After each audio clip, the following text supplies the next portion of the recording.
Good morning students, welcome to my class. तो students, हम स्वामी विवेकानंद के बारे में क्लासेस बनवा रहे हैं। उनके बारे में जितना भी, क्योंकि he is a huge topic, तो एक वीडियो में तो कवर होने वाला था नहीं, तो मैंने शॉर्ट टॉपिक्स बनाए हैं। तो आज हम स्वामी विवेकानंद के राष्ट्रवाद, राजनीतिक विचार और धार्मिक संस्कृति के बारे में बात करेंगे। तो स्वामी विवेकानंद के राजनीतिक विचार। स्वामी विवेकानंद का राजनीति में कोई विश्वास था नहीं, ठीक है। वो एक समाज सुधारक थे, उनका राजनीति में कोई ख़ास इंटरेस्ट नहीं था, लेकिन फिर भी उनके बारे में अगर कहा जाए तो राजनीतिक कार्यकलापों में भाग ही नहीं लिया। फिर भी उनके भाषणों और विचारों में जो राजनीतिक दर्शन देखने को मिलता है वह उन्हें पश्चिम के राजनीतिक दार्शनिकों से वहीं आगे ले जाता है। तो क्या कहते हैं कि भाई वैसे तो इंटरेस्ट नहीं था स्वामी विवेकानंद को राजनीति में, लेकिन उनके भाषणों में, उनके विचारों में जो राजनीतिक दर्शन देखने को मिलता है वह पश्चिम के राजनीतिक दार्शनिकों से कहीं आगे ले जाता है, ठीक है। तो ये सॉरी, थोड़ा इसमें गड़बड़ हो रहा था। तो अब इसके बारे में हम राष्ट्रवाद का सांस्कृतिक एवं धार्मिक सिद्धांत, इसके बारे में पढ़ेंगे। तो स्वामी विवेकानंद ने धर्म और संस्कृति की दुहाई देकर सोए भारत को उसके गौरवतम अतीत से परिचित कराया। उन्होंने भारत में ही नहीं वरन पश्चिमी देशों में भी वेदों और उपनिषदों के उपदेश को गुजा दिया। यानी कि जो लोगों को था ही नहीं, वो उनको विवेक उनका जागा ही नहीं हुआ था। वो मतलब वो चेतक थे ही नहीं इस चीज़ को लेकर के भाई हमारा देश गुलाम है या हमें आज़ादी चाहिए या जो कुछ हमारे साथ हो रहा है वो सही है या गलत है, उन्हें इस चीज़ की समझ थी ही नहीं।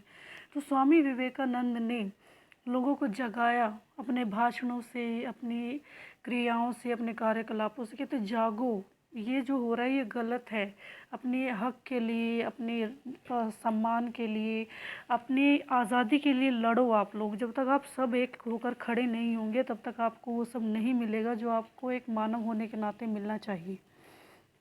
तो उन्होंने विश्व में उपनिषदों का, वेदों का बहुत प्रचार किया। उन्होंने अपने उपदेशों से, अपने ज्ञान से पूरे विश्व में इसको गुंजा दिया कि भाई भारत भी कुछ है, ठीक है। उन्होंने विश्व के सम्मुख राजनीतिक भारतीय संस्कृति और सभ्यता की घोषणा की तथा हिंदुओं में नवीन प्रेरणा एवं शक्ति का संचार किया। तो उन्होंने क्या किया कि भाई पूरे विश्व में, देखिए यहाँ पर स्वामी विवेकानंद के बारे में क्या बता रहे हैं कि उन्होंने पूरे विश्व में अपनी संस्कृति को लेकर, सॉरी आज मेरी थोड़ी तबीयत ठीक नहीं है, गला बैठा हुआ है। तो उन्होंने विश्व में पूरे, आप ये कह लीजिए जितने भी आसपास के देश या पूरा देश ही, विश्व ही कह लीजिए, अपने जहाँ जहाँ वो गए, पश्चिमी सभ्यता में, विदेशों में, फॉरेन कंट्रीज़ में जहाँ भी वो गए, उन्होंने भारत की अच्छाइयों को वहाँ पर बताया। वेदों को, उपनिषदों के बारे में उनकी जो अच्छाइयाँ थी, उनके पॉजिटिव पॉइंट्स को वहाँ पर उन्होंने बताया कि लोगों को पता चला कि भाई इंडिया इतना ख़राब नहीं है जितना उसकी छवि बनी हुई है। उन्होंने हिंदुओं में नवीन प्रेरणा एवं शक्ति का संचार किया। तो यहाँ तक कि जो देश के लोग थे, हिंदू थे, वो भी इतने जागरूक नहीं थे, उनको भी जागरूक किया। स्वामी जी ने जो नींव रखी थी उस पर चलकर ही यह देश पराधीनता के नाम से मुक्त हो सका। भारत संस्कृति राष्ट्रीयता से पहले उत्पन्न हुई, राजनीतिक राष्ट्रीयता बाद में जन्मी। यानी कि यहाँ पे वो क्या कह रहा है कि भारतीय संस्कृति जो है वो पहले ही उत्पन्न हो चुकी थी, राजनीतिक राष्ट्रीयता का बाद में जन्म हुआ। यानी कि हमारी जो संस्कृति है वो बहुत पहले से चली आ रही है, बाकी की चीज़ें चाहे वो राजनीति हो, राष्ट्रीयता हो, ये सब बाद में आई है। स्वामी विवेकानंद जो थे, ये एक चीज़ मैंने छोड़ दी यहाँ पर, स्वामी विवेकानंद जो थे उनको सांस्कृतिक राष्ट्रीयता के पिता कहा जाता है। तो यहाँ पर बता रहे हैं कि भाई सांस्कृतिक राष्ट्रीयता के पिता स्वामी विवेकानंद को कहा जाता है। तो देखिए अब यहाँ पर आ जाता है स्वतंत्रता का सिद्धांत। इसको हम काफ़ी सारे टॉपिक्स हैं तो शॉर्ट नोट्स में मैं इसको कवर करने की कोशिश कर रही हूँ। छोटे छोटे नोट्स बनाए हैं मैंने, तो वीडियो बहुत ज़्यादा लंबा ना हो इसलिए। तो ये यहाँ पर हम स्वतंत्रता का सिद्धांत, इसके बारे में स्वामी विवेकानंद के क्या विचार थे, उन्होंने क्या किया। राजनीतिक क्षेत्र में स्वामी जी स्वतंत्रता को आवश्यक मानते हैं। बेसिकली ये तो बहुत ही बेसिक सा पॉइंट है कि भाई वो आज़ाद होगा तभी तो राजनीतिक क्षेत्र में आगे बढ़ सकेगा। तो राजनीतिक क्षेत्र में स्वामी जी स्वतंत्रता को आवश्यक मानते हैं। यह किसी एक वर्ग, जाति, धर्म अथवा देश की बपौती नहीं है, यह तो मानव समाज के विकास का एक मूल मंत्र है। उन्होंने कहा कि जीवन, सुख और समृद्धि की एकमात्र शर्त चिंतन और कार्य में स्वतंत्रता है। तो कह रहे कि भाई ये किसी की, ये कहते पीढ़ी दर पीढ़ी मिली हुई चीज़ नहीं है स्वतंत्रता, कि भाई तुझे मिल सकती है मुझे नहीं मिल सकती है, ऐसा नहीं है। स्वामी विवेकानंद कहते हैं कि भाई ये हर मानव का अधिकार है स्वतंत्र रहना।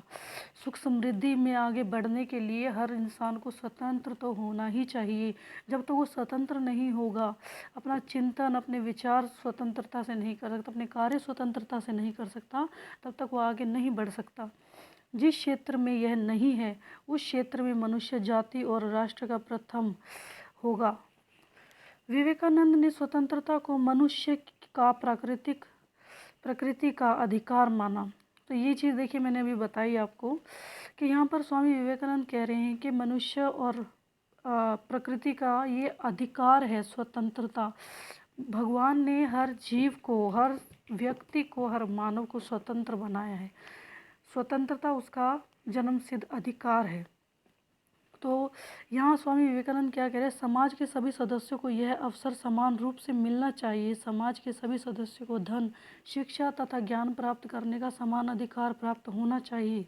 तो स्वामी विवेकानंद यहाँ पर क्या कह रहे हैं कि भाई सबको हक है कि वो अपना फ्रीली हो के समाज में घूम सके, जहाँ चाहे वहाँ जा सके, उसको अपना धन अर्जित करने का, शिक्षा अर्जित करने का, ज्ञान प्राप्त करने का पूरा अधिकार है। ये इंसान किसी का गुलाम नहीं है, चाहे वो कोई भी हो, चाहे वो बच्चा हो, बुजुर्ग हो, वयस्क हो, नारी हो, पुरुष हो या अन्य हो, कोई भी हो, भाई वो गुलाम नहीं है। भगवान ने सबको समान बनाया है, ठीक है। तो समानता का, स्वतंत्रता का अधिकार सभी को होना चाहिए। उन्होंने कहा कि विचार और कर्म की स्वतंत्रता की प्राप्ति के मार्ग में अवरोध उत्पन्न करने वाले को समाप्त कर देना चाहिए। स्वतंत्रता मानव के स्वाभाविक जिज्ञासा नहीं है और उसके विकास की आधारशिला है। उसके अनुसार स्वतंत्रता उपनिषदों का मुख्य सिद्धांत था और उपनिषदों में शारीरिक, मानसिक और आध्यात्मिक सभी प्रकार की स्वतंत्रता का जमकर समर्थन किया गया है। तो यहाँ पर स्वामी विवेकानंद क्या कह रहे हैं कि भाई जो इस चीज़ को रोकने की कोशिश करता है ना कि भाई स्वतंत्रता किसी पर्टिकुलर बंदे को मिले, तो ऐसे बंदे को तो भाई हटा देना चाहिए, या तो जो भी पनिशमेंट उसके लिए बनती है उसको दो, उसको ये चीज़ करने से रोको। ये कोई जिज्ञासा नहीं है कि भाई कोई वो क्या क्या क्या कहते हैं, आपकी इच्छा नहीं है या कोई आपको फैसिलिटी नहीं है, ये इस टाइप से नहीं है आपकी, ठीक है। ये आपका हक है, ये एक आपकी स्वतंत्रता, आपकी जिज्ञासा, आपकी इच्छा नहीं है, आपका हक है। ये आपका बेस है, आपका जीवन जीने का, आपकी आधारशिला है, ठीक है। उपनिषदों में शारीरिक, मानसिक और आध्यात्मिक सभी प्रकार की स्वतंत्रता का जमकर समर्थन किया गया। तो वो यहाँ क्या कह रहे हैं कि भाई उपनिषदों में, वेदों में हमारी स्वतंत्रता के बारे में जमकर समर्थन किया गया है। स्वामी विवेकानंद यहाँ पर ये बता रहे हैं।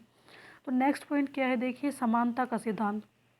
तो यहाँ स्वामी विवेकानंद क्या कहते हैं कि भाई, ये मैंने शॉर्ट में 3 पॉइंट्स इसमें निकाले हैं। वैसे आप उसमें डिटेल में जाओगे तो काफ़ी लंबा टॉपिक है ये, तो मैंने शॉर्ट में, वीडियो लंबा ना हो इसलिए शॉर्ट पॉइंट्स यहाँ पर लेते हैं। तो देखिए यहाँ पर स्वामी विवेकानंद क्या कह रहे हैं कि राजनीतिक विचारों के जगत को स्वामी जी ने स्वतंत्रता के सिद्धांत के साथ साथ समानता के आदर्श को भी प्रदान किया।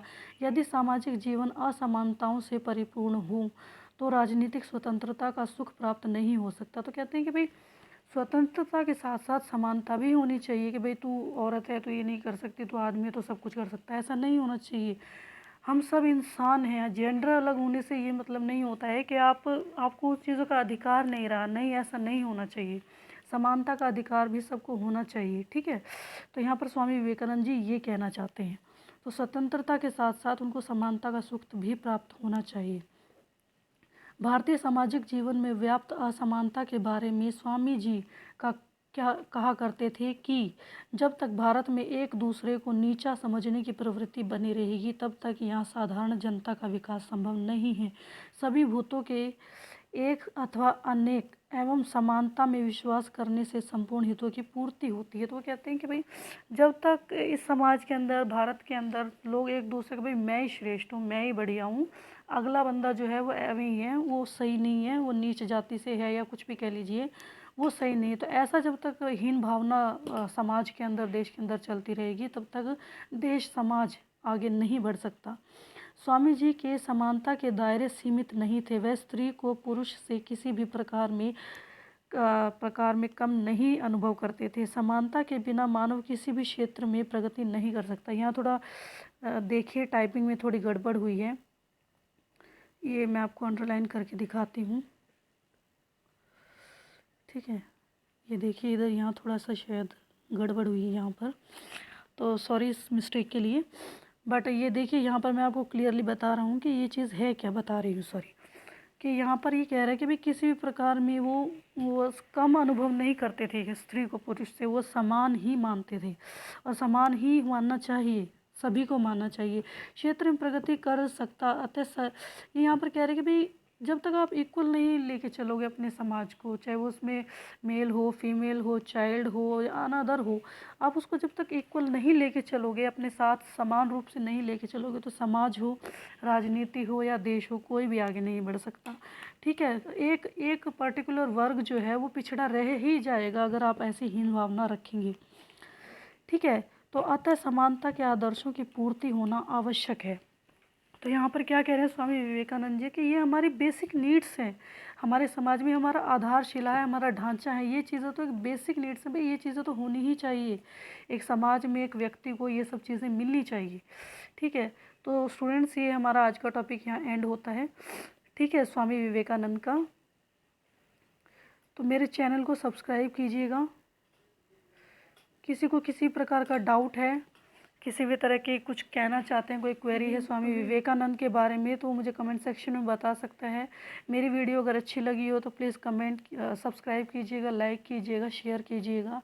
आप शेयर करेंगे, लाइक करेंगे तो मुझे पता लगेगा कि आप लोगों को मैं जो समझा रही हूँ, पढ़ा रही हूँ, आपको समझ में आ रहा है या नहीं आ रहा है। तो स्टूडेंट्स गुड बाय आज के लिए इतना ही।